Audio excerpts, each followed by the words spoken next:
Hello students. तो हमने अपनी लास्ट क्लास में बात की थी इंटीग्रेशन की और हमने समाकलन को समाप्त कर दिया। तो अभी तक हम लोग पढ़ चुके हैं ट्रिग्नोमेट्री, अवकलन और समाकलन, और अब हम एक नया चैप्टर शुरू कर रहे हैं जिसको हम कहते हैं सदिश। राइट।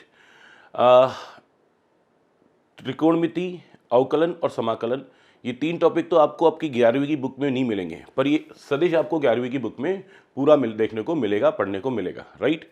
ओके, अब सुनो आप मेरी बात। सबसे पहली बात अगर बात करें कि सदिश होता क्या है, ठीक है, तो सबसे पहली बात, जैसे मैं आपसे पूछूं कि साहब आपकी उम्र क्या है, तो आप 11वीं क्लास में आपकी उम्र लगभग 15 साल होगी। राइट। तो आप क्या कहेंगे? 15 साल। मैंने क्या बोला? 15 साल मेरी उम्र है, या आप कहेंगे 15 वर्ष मेरी उम्र है। तो यहां पे दो बातें इंपॉर्टेंट है। पहली बात तो ये 15, इसको कहते हैं परिमाण, मैग्नीट्यूड। राइट। परिमाण यानी कि उस राशि की मात्रा कितनी है उसको बताने वाला अंक, वो क्या कहलाता है? परिमाण। ठीक है। और दूसरा आपने लिखा है साल या वर्ष। साल या वर्ष जो यहां पे, ये क्या है? इसका मात्रक। ये क्या है? मात्रक, जिसको हम यूनिट्स भी कहते हैं। ठीक है। तो ये है मात्रक। तो किसी भी भौतिक राशि के बारे में अगर बात की जाए तो उसका एक परिमाण होता है और उसका मात्रक भी होता है। मात्रक बहुत महत्वपूर्ण है। ठीक है। मान लो मैंने आपकी उम्र पूछी कि आपकी उम्र कितनी है, आपने कहा 15, सिर्फ 15 कहा, आपने मात्रक नहीं लिखा, तो हो सकता है मैं उसको 15 महीने समझ लूं, हो सकता है 15 सेकंड समझ लूं, 15 मिनट समझ लूं। देखो, सेकंड, मिनट, घंटे, दिन, सप्ताह,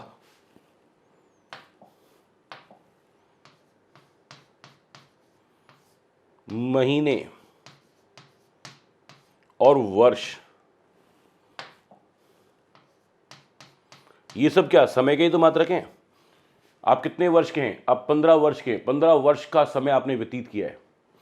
कितने महीने के हैं या कितने सप्ताह के हैं, ये सब क्या है? समय का मात्रक है। तो आपने बोला कि मैंने कहा कि आपकी उम्र कितनी है, आपने कहा 15।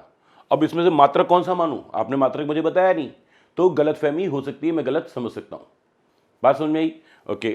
तो पहली बात, किसी भी भौतिक राशि के बारे में बात करेंगे, किसी भी भौतिक राशि के बारे में उसका एक तो परिमाण होता है। परिमाण मतलब मैग्नीट्यूड। ठीक है। और इस परिमाण को सही सही दर्शाने के लिए मात्रक की आवश्यकता होती है। मात्रक यानी कि यूनिट्स। समय को आप सेकंड में भी बताते हैं, मिनट में भी बताते हैं, घंटों में भी बताते हैं, वर्ष में भी बताते हैं, सप्ताह में भी बताते हैं, हाँ या ना? ओके। तो सही मात्रक के साथ साथ अगर परिमाण बताया जाए तो ही उस भौतिक राशि की जानकारी प्राप्त होती है। राइट। परंतु कुछ भौतिक राशियां ऐसी होती हैं जिनकी सही सही जानकारी के लिए सिर्फ परिमाण, मात्रक सहित परिमाण बताया जाना पर्याप्त नहीं होता। ठीक है। जैसे कि आपने मुझसे पूछा कि सर दिल्ली कहां पर है, और मैंने आपको बता दिया कि दिल्ली दौसा से 250 किलोमीटर दूरी पर है। और आपने कभी दिल्ली गए नहीं, आप दिल्ली के बारे में ज्यादा जानते नहीं है। और आपको क्या कहा गया कि दिल्ली कितनी दूरी पर है? दिल्ली 250 किलोमीटर दूरी पर है। क्या आप दिल्ली पहुंच जाएंगे? नहीं पहुंच पाएंगे। क्यों? क्योंकि आपने अगर दिल्ली जाने के लिए अगर पूर्व दिशा में चले गए तो आप आगरा क्रॉस करते हुए आगे निकल जाएंगे, पर दिल्ली नहीं पहुंचेंगे। अगर आप दक्षिण दिशा में निकल गए तो आप सवाई माधोपुर क्रॉस करते हुए कोटा तक पहुंच जाएंगे, पर दिल्ली नहीं पहुंचेंगे। अगर आप पश्चिम दिशा में निकल गए तो आप जयपुर क्रॉस करते हुए, अजमेर क्रॉस करते हुए कहीं और निकल जाएंगे, पर दिल्ली नहीं पहुंचेंगे। बोलो, बात समझ में आई? दिल्ली कब पहुंचेंगे? जब आप उत्तर दिशा में जाएंगे तो आपके दिल्ली पहुंचने की संभावना है, क्योंकि दिल्ली 250 किलोमीटर उत्तर की ओर है दौसा से, हाँ या ना? यानी कि ऐसी भी कुछ भौतिक राशियां होती हैं जिनके लिए में सिर्फ परिमाण और मात्रक बताया जाना किसी भी भौतिक राशि का परिमाण मात्रक सहित बताया जाना पर्याप्त नहीं होता, उसके साथ साथ दिशा का ज्ञान होना, दिशा बताया जाना अनिवार्य है, तभी उस भौतिक राशि की संपूर्ण जानकारी प्राप्त होती है। ऐसी भौतिक राशियों को आप क्या कहते हैं? सदिश राशियां कहते हैं। बोलिए, बात क्लियर है? चलो हम इस बात को लिख लेते हैं। सुनिए जी, मैं क्या कह रहा हूं।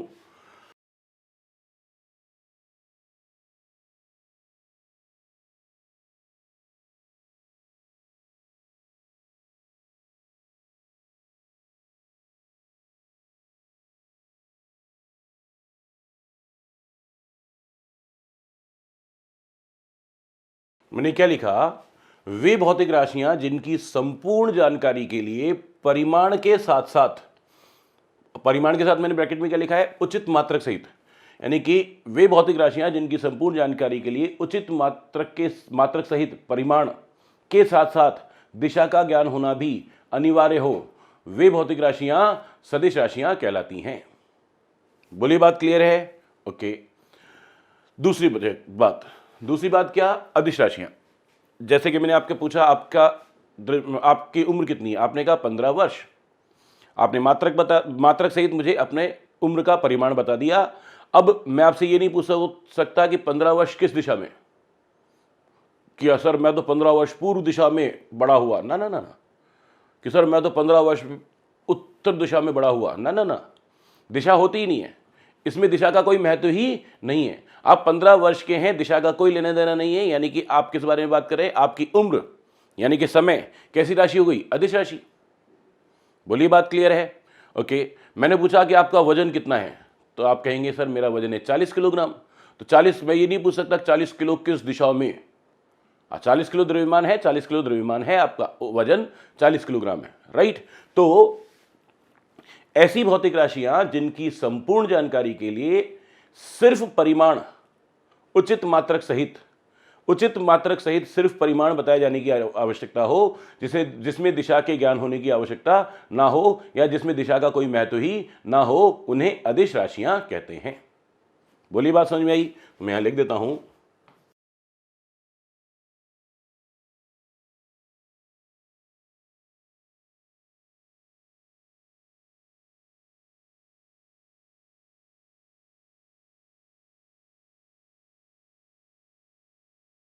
वे भौतिक राशियां जिनकी संपूर्ण जानकारी के लिए सिर्फ परिमाण का ज्ञात होना अनिवार्य हो, अदिश राशियां कहलाती हैं। जब भी मैं परिमाण बोल रहा हूं तो परिमाण के साथ साथ उचित मात्रक लगाना तो अनिवार्य है ही है। तो परिमाण के साथ सिर्फ परिमाण का ज्ञात होना अनिवार्य हो, ऐसी भौतिक राशियों को हम अदिश राशियां कहते हैं।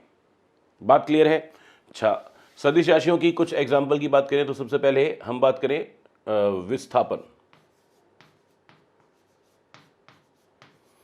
विस्थापन एक सदिश राशि है। विस्थापन किसे कहते हैं? एक छोटी सी बात कर ले हम लोग। आप पहले इस बिंदु ए पर थे, फिर आप इस बिंदु बी पर गए, आप ए से बी पर गए, तो आपका विस्थापन प्रारंभिक और अंतिम बिंदु के मध्य की न्यूनतम दूरी को क्या कहते हैं? विस्थापन। प्रारंभिक एवं अंतिम बिंदु के मध्य की न्यूनतम दूरी को क्या कहते हैं? विस्थापन। तो आपका विस्थापन ए से बी की तरफ था, तो इसकी दिशा कहां से कहां थी? ए से बी की तरफ थी। तो इसकी कुछ लंबाई भी है, यानी कि परिमाण भी है, और एक निश्चित दिशा भी है, इसलिए कैसी राशि हो गई? सदिश राशि, राइट। एग्जाम्पल्स लिख रहा हूं। विस्थापन, वेग, त्वरण, बल इत्यादि। आदि किस लिए लगाया जाता है? आदि इसलिए लगाया जाता है ये बताने के लिए कि हम इससे ज्यादा जानते हैं, भले जानते ना हो। मैंने आपको कितनी भौतिक राशियां बताई, कितनी सदिश राशियां बताई? 1 2 3 4, और मैं ये बताना चाहता हूं कि इससे ज्यादा भी होती हैं, और मैं जानता भी हूं, बस लिख नहीं रहा, जबकि क्या पता मुझे पता ही नहीं हो, है ना। तो कितनी भौतिक राशियां? विस्थापन, वेग और त्वरण, बल, ये सब कैसी राशियां हैं? सदिश राशियां हैं। अदिश राशियों की बात करें तो जैसे कि सबसे पहले आपकी उम्र पूछी गई थी, कैसी राशि है? समय, अदिश राशि है। फिर समय के बाद आपका क्या पूछा गया था? द्रव्यमान, यानी कि वजन। द्रव्यमान भी कैसी राशि है?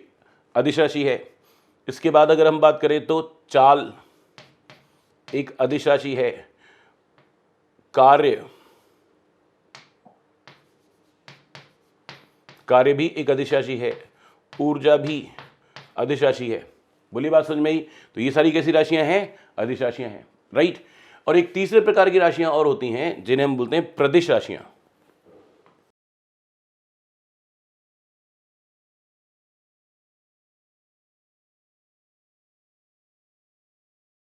हाँ जी, सुनिए जरा, एक बात और ध्यान रहे, मैं जितने भी टॉपिक आपको पढ़ा रहा हूं हर टॉपिक में साथ में इंग्लिश की टर्म्स भी लिख रहा हूं, और इंग्लिश की टर्म्स आप लोगों को आना अनिवार्य है, जरूरी है, बहुत जरूरी है, ठीक है जी। क्योंकि जब आप आगे जाएंगे जेई के और नीट के एग्जाम आप देंगे तो आपके पास पेपर जो आएंगे वो बाईलैंग्वेज आएंगे, हिंदी भी होगी और इंग्लिश भी होगी। कभी कभी ऐसा होता है कि हिंदी की लैंग्वेज में कुछ गड़बड़ है, या हिंदी की लैंग्वेज में उसने इतनी क्लिष्ट हिंदी काम में ली है कि आपको समझ में नहीं आ रहा, तो इंग्लिश आपको मदद करेगी। इसलिए आपको हिंदी लैंग्वेज और साथ साथ इंग्लिश लैंग्वेज दोनों आना जरूरी है, इसलिए आप हिंदी और इंग्लिश दोनों पे ध्यान दें, राइट। सुनिए, हम बात करें यहाँ पे प्रदिश राशियां। प्रदिश राशियों को बोलते हैं टेंसर क्वांटिटीज, राइट। और टेंसर क्वांटिटीज कौन सी होती हैं? कुछ ऐसी भौतिक राशियां होती हैं जिनको कभी कभी सदिश की भांति प्रयुक्त किया जाता है और कभी कभी अदिश की भांति प्रयुक्त करते हैं। ऐसी भौतिक राशियों को कहते हैं प्रदिश राशियां, यानी कि टेंसर क्वांटिटीज। क्या?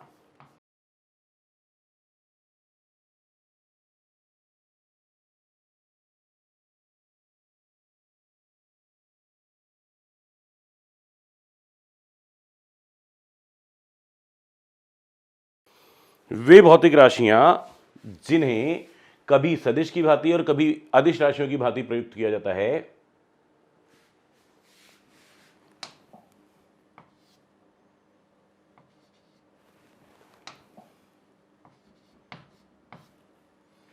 उन्हें प्रदिश राशियां कहते हैं। बोलिए बात क्लियर है? ये हमारी बात हो गई किसकी? प्रदिश राशियों की। इनके कुछ एग्जाम्पल्स हैं, जैसे कि विद्युत फ्लक्स,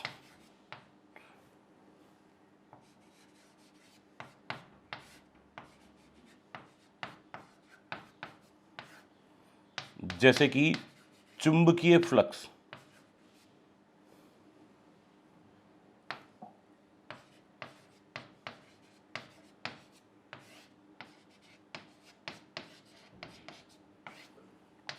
जैसे कि जड़त्व आघूर्ण,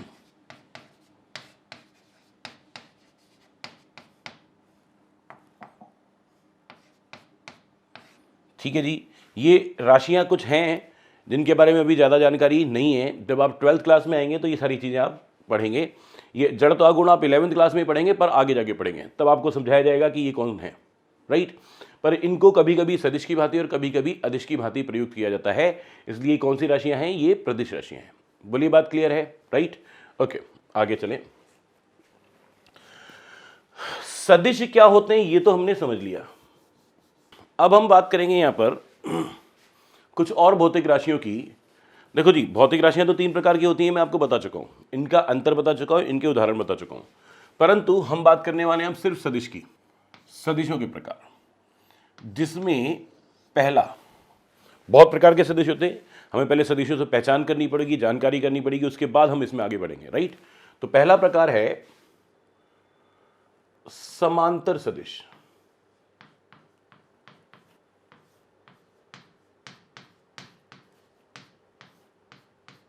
जिसको हम कहेंगे पैरेलल वेक्टर्स, ठीक है। आप समझे जरा,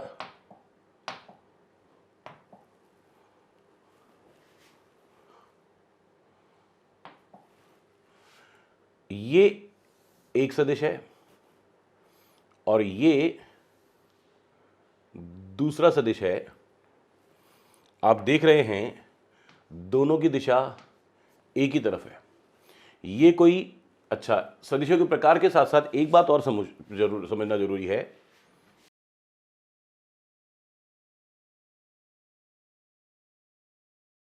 सदिशों का निरूपण यानी कि सदिश रिप्रेजेंटेशन ऑफ वेक्टर्स, यानी कि सदिशों को किस प्रकार दर्शाया जाए, ये भी समझना जरूरी है। समझो जरा, ये आपके पास कोई वेक्टर है, सदिश है, राइट। और ये मान लो कि बल को दर्शाता है, ये मान लो बल को दर्शाता है, तो बल को किससे लिखते हैं आप? F से लिखते हैं। और ये सदिश है ये बताने के लिए हम क्या करेंगे? इसके ऊपर एक छोटा सा तीर का निशान लगा देंगे। क्या कर देंगे? एक छोटा सा तीर का निशान लगा देंगे, राइट। तो ये अब क्या कहलाएगा, ये अब कहलाएगा सदिश। किसी भी सदिश को दर्शाने के लिए हम क्या करते हैं, उस सदिश के चिन्ह, यानी कि बल को किससे दर्शाया जाता है, चिन्ह से। बल एक सदिश राशि है और तो बल को F से दर्शाया जाता है और उसके ऊपर एक छोटा सा तीर का निशान लगा दिया जाए तो ये किसको दर्शाएगा, सदिश को दर्शाएगा। बोलिए बात क्लियर है, राइट। तो ये हमारे पास एक, तो यानी कि किसी भी सदिश को दर्शाने के लिए आप उस सदिश के चिन्ह के ऊपर एक छोटा सा तीर का निशान लगाएं। जैसे कि वेग, वेग को किससे लिखते हैं, v से। वेग एक सदिश राशि है तो क्या करना पड़ेगा, इसके ऊपर एक छोटा सा तीर का निशान लगाना पड़ेगा। तो अब क्या हो गया, अब ये हो गया वेग सदिश। ये क्या हो गया, ये हो गया वेग सदिश। ठीक है, ये क्या हो गया, ये हो गया बल। और बल कैसी राशि, सदिश है तो इसको बल सदिश। तो किसी भी सदिश राशि को दर्शाने के लिए उसके प्रतीक चिन्ह बल का फोर्स का F, वेग का वेलोसिटी का V, उसके ऊपर एक तीर का निशान लगा के दर्शाया जाता है। बात समझ में आ गई, ओके। अब अपन चलते हैं वापस अपने पुराने टॉपिक पे। तो ये हमारे पास दो सदिश हैं, इसमें से एक सदिश है A सदिश और दूसरा सदिश है B सदिश। आप क्या देख रहे हैं, दोनों सदिशों की दिशा क्या है, समान है, पर परिमाण समान नहीं है।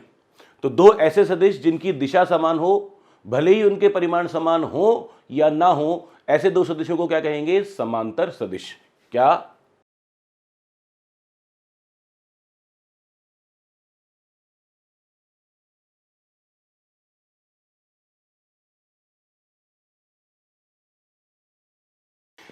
ऐसे दो सदिश जिनके परिमाण समान हो या ना हो, यानी कि इनके परिमाण समान हो भी सकते हैं और समान नहीं भी हो सकते हैं। ऐसे दो सदिश जिनके परिमाण समान हो या ना हो परंतु दिशा निश्चित ही समान हो, ऐसे दो सदिशों को क्या कहेंगे, समांतर सदिश कहेंगे। सुनो दूसरी बात, सदिश का परिमाण कैसे दर्शाया जाता है।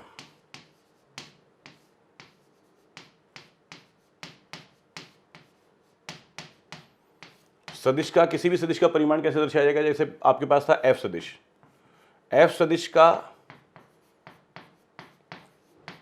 परिमाण दर्शाने के लिए, परिमाण मतलब सिर्फ उसका माप है ना, उसकी प्रबलता को दर्शाने वाला अंक है ना, वो दर्शाने के लिए कैसे लिखेंगे, वो दर्शाने के लिए आप लिखेंगे F सदिश के दोनों तरफ दो लाइनें खींचेंगे। इसका मतलब होता है परिमाण, यानी कि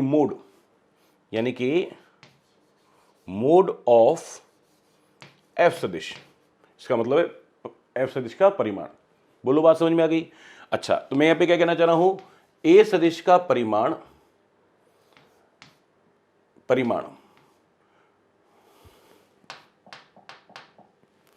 A सदिश का परिमाण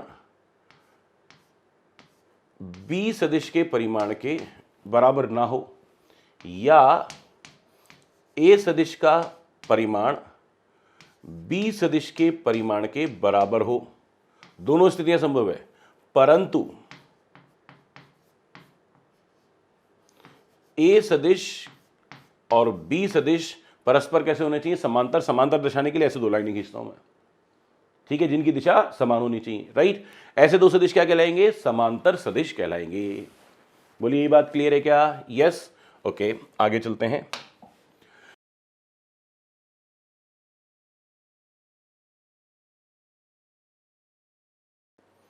एंटी पैरेलल वेक्टर्स, प्रति समांतर सदिश। सुनिए जरा, आपके पास एक सदिश तो है ये और दूसरा सदिश है ये।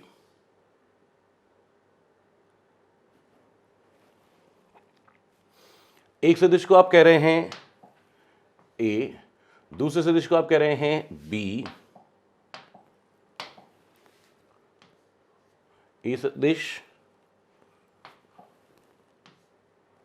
और B सदिश, ये दो सदिश हैं आपके पास। एक की दिशा इस तरफ है, एक की दिशा इस तरफ है।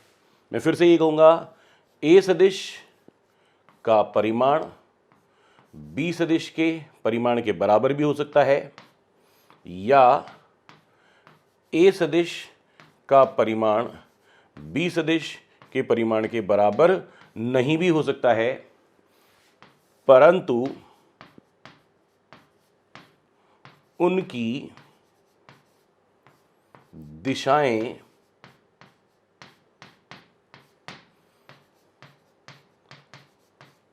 परस्पर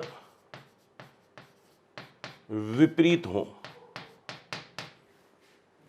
ऐसे दो सदिश जिनके परिमाण समान हो या समान ना हो परंतु दिशाएं परस्पर विपरीत हों। ठीक है जी। यानी कि ए सदिश और माइनस बी सदिश समांतर हो। ये बी सदिश और माइनस बी सदिश क्या होगा? इसके विपरीत। मैं बना लेता हूं। ये एक और बनाया मैंने, ये कहलाएगा माइनस का बी सदिश, क्योंकि बी सदिश के बराबर है और उसके ठीक विपरीत है, तो ये माइनस बी सदिश। तो ए सदिश और माइनस बी सदिश एक दूसरे के समांतर हों। यानी कि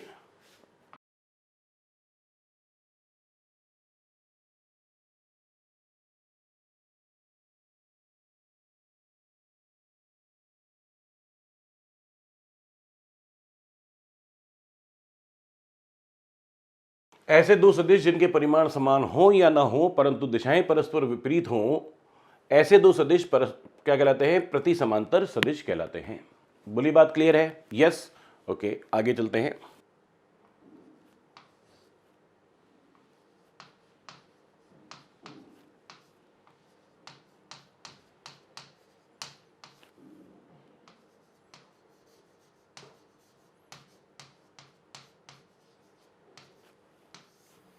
समान सदिश यानी कि इक्वल वेक्टर्स।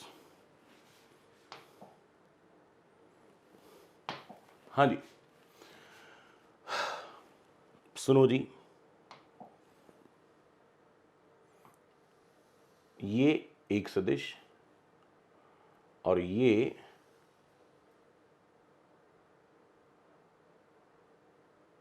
दूसरा सदिश। ये कोई ए सदिश और ये कोई बी सदिश। दोनों सदिश राशि हैं, इसलिए दोनों के ऊपर तीर का निशान लगाकर दर्शाया गया है। ठीक है जी। दोनों की दिशा समान। अच्छा, एक बात बताओ इसको समझने से पहले, सदिश राशियां क्या होती हैं? वे भौतिक राशियां जिनकी का परिमाण भी महत्वपूर्ण हो, जिनकी दिशा भी महत्वपूर्ण हो। दो महत्वपूर्ण चीजें क्या हैं सदिश राशियों में? परिमाण और दिशा दोनों। यस। अब दो सदिश समान कब होंगे? जब उनकी दोनों महत्वपूर्ण चीजें समान हो। यानी कि ऐसे दो सदिश जिनकी दोनों की दिशा भी समान हो और ऐसे दो सदिश जिनके परिमाण भी निश्चित तौर पर समान हो, ऐसे दो सदिशों को समान सदिश कहेंगे। बोलो हाँ या ना? बात समझ में आई? सुनो, ये ए सदिश, ये बी सदिश, दोनों की दिशा समान दिखाई दे रही है और दोनों के परिमाण देखो, लंबाइयां भी समान दिखाई दे रही हैं। यहां से लेकर यहां तक, यहां से लेकर यहां तक, दोनों के परिमाण भी समान दिखाई दे रहे हैं। हाँ या ना? तो जब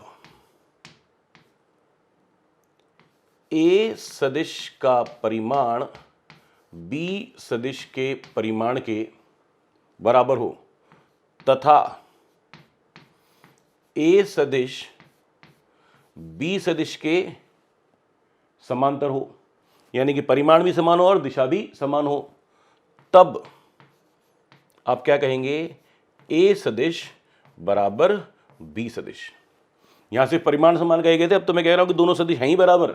क्यों बराबर हैं? क्योंकि दोनों के परिमाण भी समान है और दोनों की दिशाएं भी समान है। यानी कि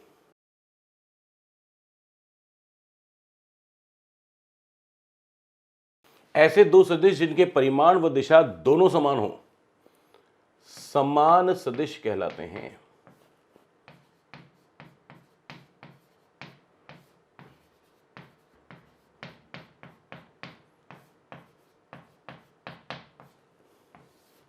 बोलिए, बात क्लियर है क्या?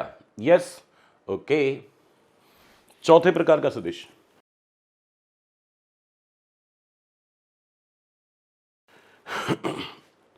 दूसरा है विपरीत सदिश यानी कि ऑपोजिट वेक्टर्स। देखो जी, ये पहला सदिश और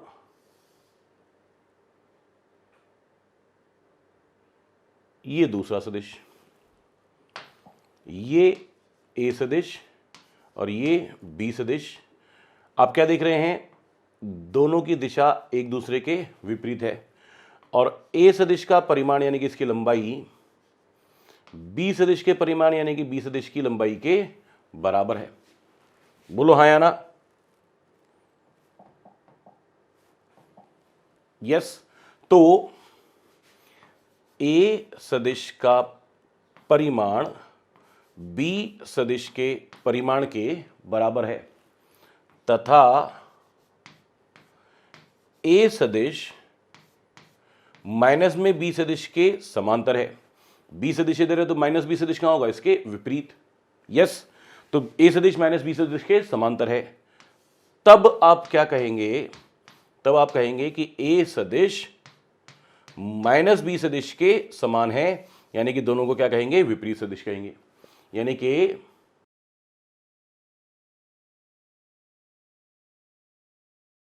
ऐसे दो सदिश जिनके परिमाण परस्पर समान हो परंतु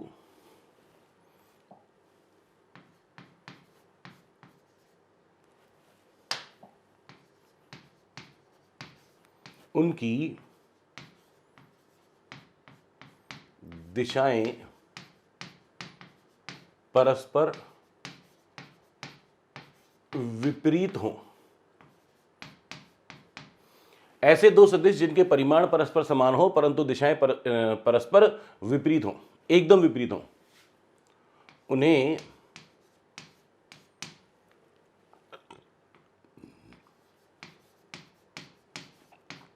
विपरीत सदिश यानी कि अपोजिट वेक्टर कहते हैं।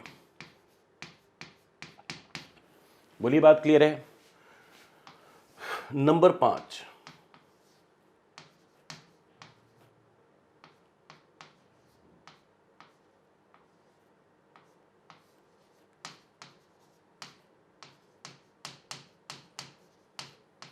सह प्रारंभिक सदिश या को इनिशियल वेक्टर्स। सह प्रारंभिक सदिश या को इनिशियल वेक्टर्स ये क्या होते हैं जी? देखो जी, ये तो एक सदिश है और ये दूसरा सदिश है। इसका नाम ए सदिश है, इसका नाम बी सदिश है, राइट? और दोनों के दोनों एक ही बिंदु से प्रारंभ हो रहे हैं। इनको कहेंगे सह प्रारंभिक सदिश। ऐसे दो सदिश जो एक ही निश्चित बिंदु से प्रारंभ हो उनको क्या कहेंगे? सह प्रारंभिक सदिश। या एक और बात कर सकता हूं, ये एक सदिश और ये दूसरा सदिश,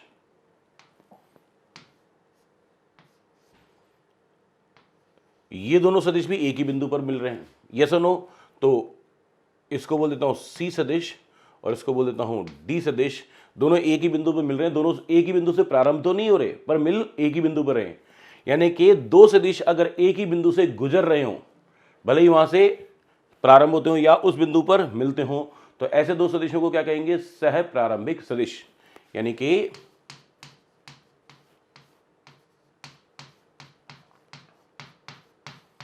ऐसे दो सदिश जो समान बिंदु से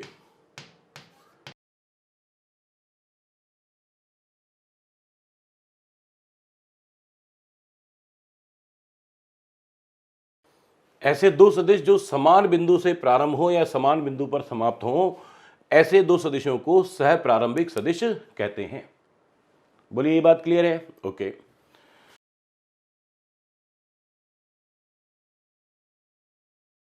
शून्य सदिश यानी कि नल वेक्टर। सुनो जी, कभी कभी आप सदिशों में हल करते हुए एक ऐसे मुकाम पे पहुंच जाएंगे जहां आपके पास ए सदिश में से ए सदिश को घटाना पड़ेगा। सदिशों की कुछ बीजगणित आप हल कर रहे होंगे, ए सदिश में से ए सदिश को घटाना पड़ेगा, तो यहां क्या मिलेगा? Zero. No no no no no no, इसका परिमाण अवश्य जीरो होगा परंतु उसकी दिशा कहां होगी? ए सदिश की दिशा में ही होगी, तो उसको बोलेंगे जीरो सदिश। यस। या कभी ऐसा होगा कि आप कुछ गणितीय प्रक्रिया को करते हुए ऐसी जगह पहुंच गए जहां ए सदिश को 0 से गुणा करना पड़ रहा है, तो क्या मिलेगा? 0 नहीं मिलेगा, क्या मिलेगा? शून्य सदिश मिलेगा, यानी कि नल वेक्टर मिलेगा, राइट। यानी कि एक ऐसा सदिश, ये वाला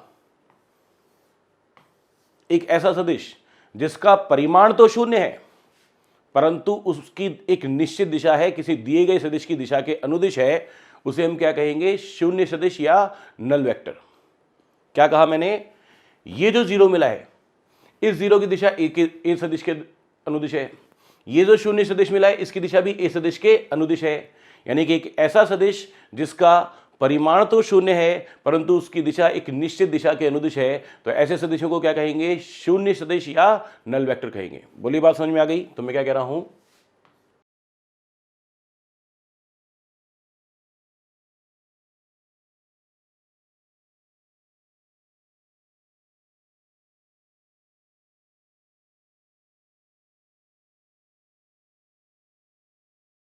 एक ऐसा सदिश जिसका परिमाण शून्य हो परंतु एक निश्चित दिशा को दर्शाता हो, शून्य सदिश कहलाता है।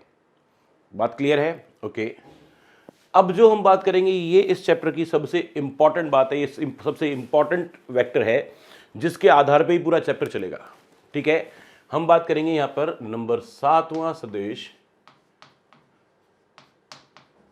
एकांक सदिश, यानी कि यूनिट वेक्टर। ठीक है जी। सबसे पहली बात,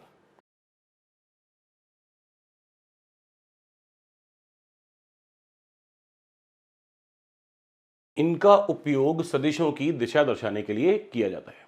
सबसे इंपॉर्टेंट बात ये है ना। ओके, एकांक, इसका संधि विच्छेद करो, एक प्लस अंक। एकांक का मतलब ऐसा अंक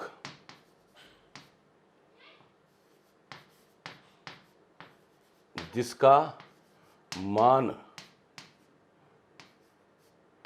1 हो।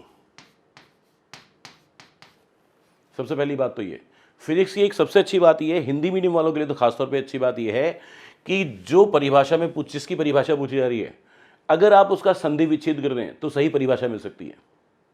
ठीक है जी।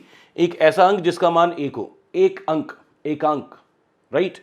ओके, इसको एकांक को इकाई भी बोल देते हैं, इसको इकाई सदिश भी बोला जाता है।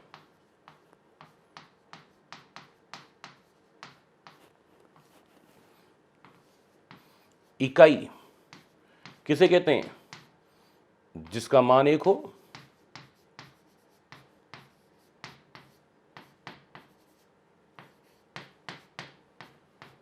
ठीक है जी। ओके, दूसरी इंपॉर्टेंट बात, मान लीजिए हमारे पास एक सदिश है ए सदिश, इसको मैं लिख रहा हूं 5 किलोमीटर पूर्व की ओर, ठीक है। और इसी को मैं ए सदिश का ही परिमाण लिख रहा हूं। आप बताइए ए सदिश का परिमाण कैसे लिखा जाएगा? 5 किलोमीटर, सिर्फ परिमाण मतलब सिर्फ परिमाण, जिसमें दिशा की बात नहीं करनी। और मैं अगर ए सदिश को स्वयं के परिमाण से भाग दे दूं, ए सदिश को ए सदिश के ही परिमाण से भाग दे दूं, देखना क्या आया? 5 किलोमीटर पूर्व की और बटे 5 किलोमीटर। तो यहां पे 5 किलोमीटर से 5 किलोमीटर कैंसिल हो जाएगा, तो बचेगा क्या? सुनो जी, हम जे कह रहा हूं, आपके पास बचा 1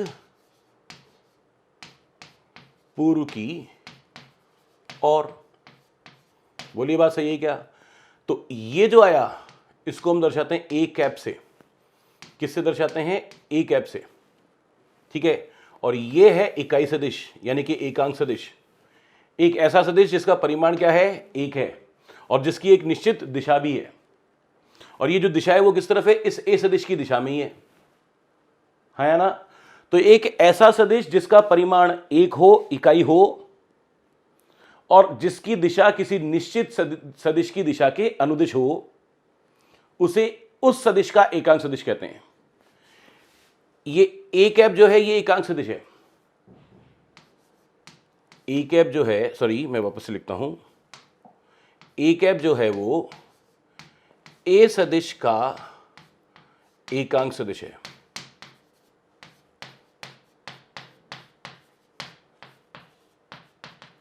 यस, ये जो ए कैप है इसका परिमाण एक है,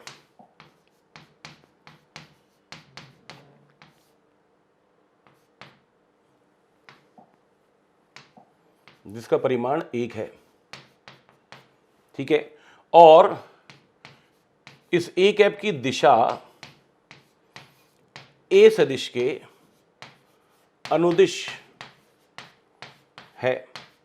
अनुदिश का मतलब है ए सदिश की ओर ही है, जिस तरफ ए सदिश की दिशा है उस तरफ ही ए कैप की दिशा है, राइट। ओके, तो ये ए जो है वो कौन है, एकांक सदिश है। और ये किसका एकांक सदिश है, ए सदिश का एकांक सदिश है, राइट। तो एक ऐसा सदिश जिसका परिमाण एक हो तथा उसकी दिशा किसी एक निश्चित सदिश के अनुदिश हो, उस सदिश को, ऐसे सदिश को ए सदिश का क्या कहेंगे, उस निश्चित सदिश का जिसकी अनुदिश उसकी दिशा है, उस सदिश का क्या कहेंगे, एकांक सदिश कहेंगे। बोलिए बात समझ में आई। चलो मैं फिर समझाता हूं, मैं हूं, आप चिंता करें। मैं क्या कह रहा हूं, मैं जो कह रहा हूं उसको आप वापस से ध्यान से देखें।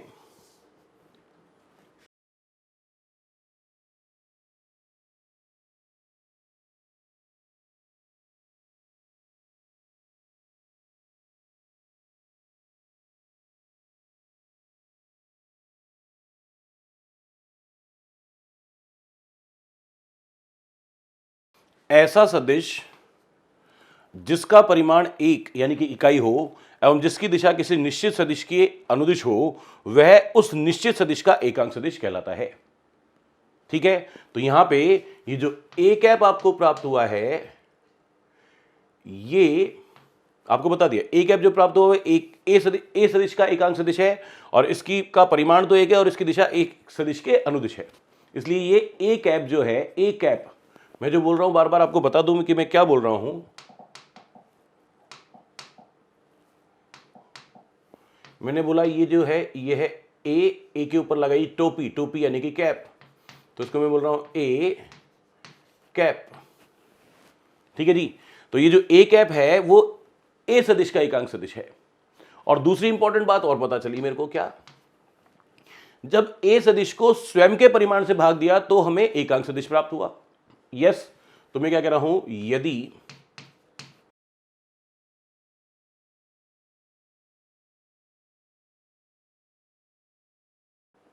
मैंने क्या बोला, यदि किसी सदिश को स्वयं के परिमाण से विभाजित किया जाए, यानी कि उससे स्वयं के परिमाण से भाग दिया जाए, तो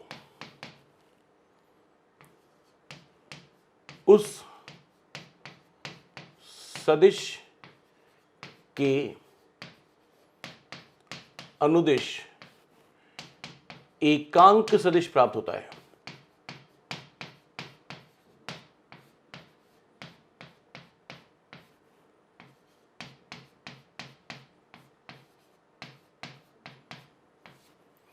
यदि किसी सदिश को स्वयं के परिमाण से ही भाग दिया जाए तो उस सदिश के अनुदिश एकांक सदिश यानी कि ए कैप सदिश प्राप्त होता है। दूसरी इंपॉर्टेंट बात क्या है, यहां पे एकांक सदिशों को हमेशा कैप लगाकर ही दर्शाया जाता है, ठीक है जी। ओके,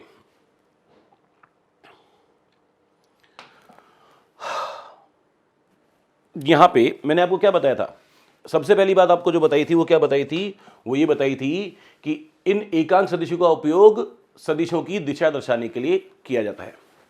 तो इस एकांक सदिश का उपयोग करके हम सदिशों की दिशा कैसे दर्शाएंगे वो बात करते हैं, ठीक है। थोड़ी सी बात आज करेंगे, बाकी की बात कल करेंगे, राइट।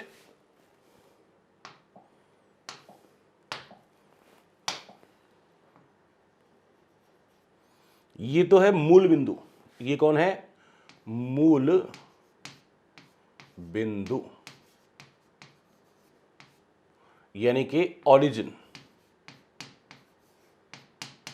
मूल बिंदु यानी कि ओरिजिन, जिसके निर्देशांक क्या होते हैं 0,0,0। ये है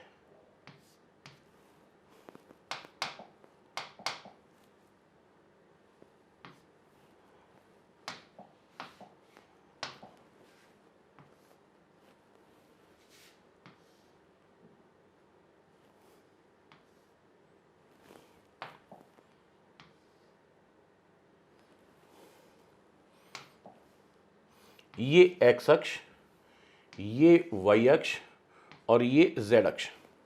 आप इस जेड अक्ष के बारे में ज़्यादा नहीं जानते होंगे। इस जेड अक्ष के बारे में आपको और अच्छे से समझाऊंगा थोड़ा सा कल की क्लास में, पर अभी आप बात को समझें कि एक्स अक्ष के अनुदिश दिशा दर्शाने के लिए एकांक सदिश काम में लिया जाता है। तो मैं क्या लिख रहा हूं, एक्स अक्ष के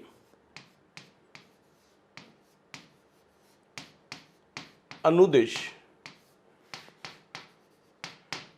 एकांक सदिश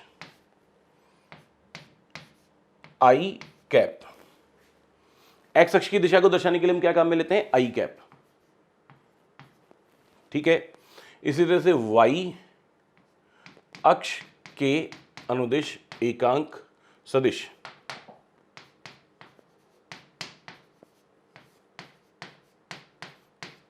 वाई अक्ष के अनुदिश एकांक सदिश को दर्शाया जाता है जे कैप से। इस दिशा को दर्शाने के लिए काम में लेते हैं जे कैप। और इसी तरह से जेड अक्ष के अनुदिश एकांक सदिश को दर्शाया जाता है के कैप से, स्मॉल के कैप से। ठीक है जी, तो इस तरफ क्या बताया जाता, लिखा जाता है स्मॉल के कैप। एक्स अक्ष के अनुदिश दिशा दर्शाने के लिए आई कैप, वाई अक्ष के अनुदिश दिशा दर्शाने के लिए जे कैप और जेड अक्ष के अनुदिश दिशा दर्शाने के लिए के कैप काम में लिया जाता है। ठीक है जी, आप एक बात समझें, छोटे से एग्जांपल से समझें।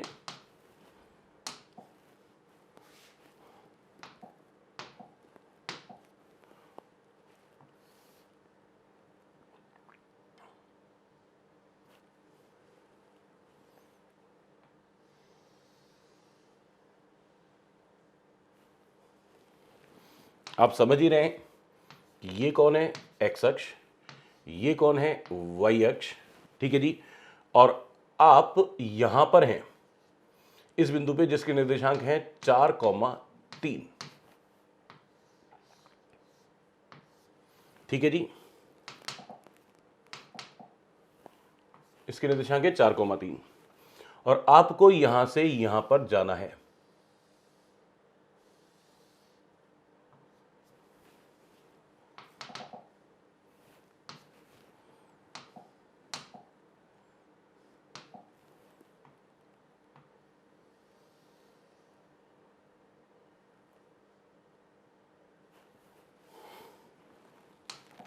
हाँ जी, तो इस पॉइंट पे जाने के तरीके क्या हैं, पहले मैं एक्स अक्ष के निर्देश कितना जाऊं 4 मीटर, फिर वाई अक्ष के निर्देश कितना जाऊं 3 मीटर।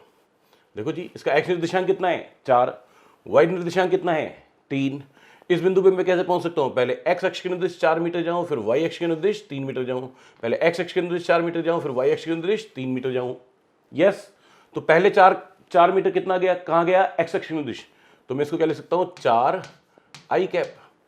4 किसको बता रहा है, परिमाण को। आई कैप किसको बता रहा है, उस दिशा को जिस दिशा में मैं गया। यस और नो।